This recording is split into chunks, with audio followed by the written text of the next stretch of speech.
గత 5 సంవత్సరాలుగా వీళ్ళు చేసిన పాపం ఏదైతే ఉందో అది బయటపడింది. చంద్రబాబు నాయుడు గారు సీఎం అవ్వంగానే మొదటి నుంచి చెప్తూనే వచ్చాం, వాళ్ళు కూడా చెప్తూనే వచ్చారు, ఏదో తేడా కొడుతుంది, లడ్డూలో తేడా కొడుతుంది అని మీరు కరెక్ట్గా ఇస్తున్నారా లేదా అని చెప్తూనే వచ్చారు. కానీ ఎవరు వినలేదు. కానీ అధికారం వచ్చిన తర్వాత వెంటనే సీఎం గారు వెంటనే ఆదేశాలు ఇచ్చారు, ఇది లడ్డు టెస్టింగ్కి పంపించండి అని చెప్పడం జరిగింది. ఆ తర్వాత బయటపడింది ఏంటంటే, ఎంతో మనము అసలు తిరుపతి వెళ్తే ఒక లడ్డూని తీసుకొచ్చి దానికి పూజ చేసిన తర్వాతే మనం అందరికీ కూడా ఆ లడ్డూని ఇస్తాం. అట్లాంటి లడ్డూలో గోమాంసం, హిందువులకు గో అంటే దేవుడితో సమానం. ప్రతిరోజు మనకు గో కనిపిస్తే గోపూజ చేస్తాం. అలాంటిది లడ్డూలో గోమాంసం కానీ, లేకపోతే పంది మాంసం కానీ, లేదంటే చేప నూనె కానీ ఉంది అంటే ఇది ఎంత బాధాకరం. ఈ లడ్డు అనేది అందరూ తింటారు, కేవలం హిందువులే కాదు, ముస్లిమ్స్ కూడా ఎవరైనా లడ్డు తెచ్చిస్తే తింటారు. వాళ్ళు పంది మాంసాన్ని తినరు, వాళ్ళకు పాపం, పంది మాంసం తింటే పాపం. అలాంటిది ప్రతి ఒక్కరు కూడా, ఈ దేశం కాదు మొత్తం ప్రపంచంలోనే ప్రతి ఒక్కరు కూడా వ్యతిరేకిస్తున్నారు.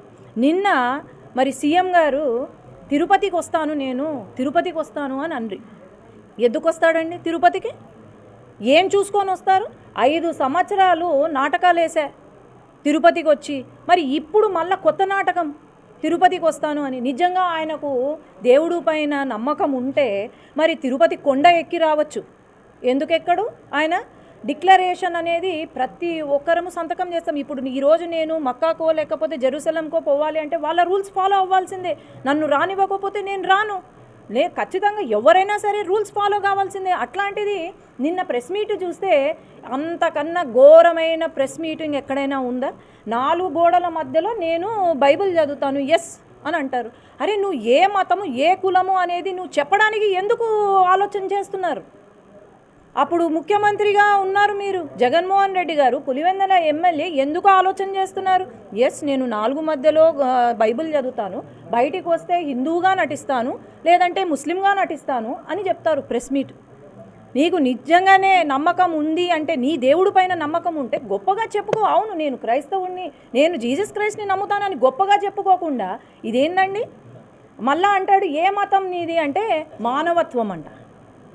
మానవత్వం అనే మతం ఏదో మరి కొత్తగా వచ్చింది. మానవత్వం అనే మతం ఎక్కడ పోయింది? ఆ మానవత్వము 5 సంవత్సరాలు ముఖ్యమంత్రిగా ఉన్నప్పుడు ఒక డాక్టర్ని చంపితే మానవత్వం ఎక్కడుంది? మా నంద్యాలలో 4 ముస్లిం కుటుంబం సూసైడ్ చేసుకొని చనిపోతే మరి మానవత్వం ఎక్కడ పోయిందండి మన ముఖ్యమంత్రి గారికి?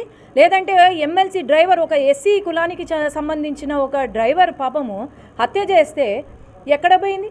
ప్రీతిబాయ్ వాళ్ళ కుటుంబము 5 సంవత్సరాల నుంచి పాపం ముఖ్యమంత్రి ఆఫీస్లో అసలు అపాయింట్మెంట్ దొరక్క పాపం ఆ తల్లి నాకు న్యాయం చేయండి అని అడుగుతుంటే ఎక్కడ పోయింది మానవత్వము? నిన్న ప్రెస్ మీట్ పెట్టి నా కులం కొత్తగా, ఈయన కులం కొత్త కులం, మతం కొత్త మతం, మానవత్వము అని అంటారు. సిగ్గుపడాలండి అట్లాంటి వాళ్ళు. అది కూడా రెడ్డి అని ఒక తోక తగిలించుకొని, రెడ్డిగా నేనే సిగ్గుపడుతున్నా. మా రెడ్లకు ఇప్పుడైనా కళ్ళు తెరవండి అయ్యా, ఇప్పుడైనా కళ్ళు తెరవండి. అసలు రెడ్లకు ఓట్లు వేయండి, అసలు రెడ్లను నమ్మండి, అంతేగాని ఈ దొంగ రెడ్లను నమ్మద్దండి. ఎవరో రెడ్డి అని తగిలించుకొని మేము రెడ్లము అంటే రెడ్డి అయిపోతారా? దయచేసి ఇప్పుడైనా కళ్ళు తెరుచుకొని ఎవరు రెడ్లు ఎవరు దొంగ రెడ్లు కొంచెం కళ్ళు తెరుచుకొని చూడండి.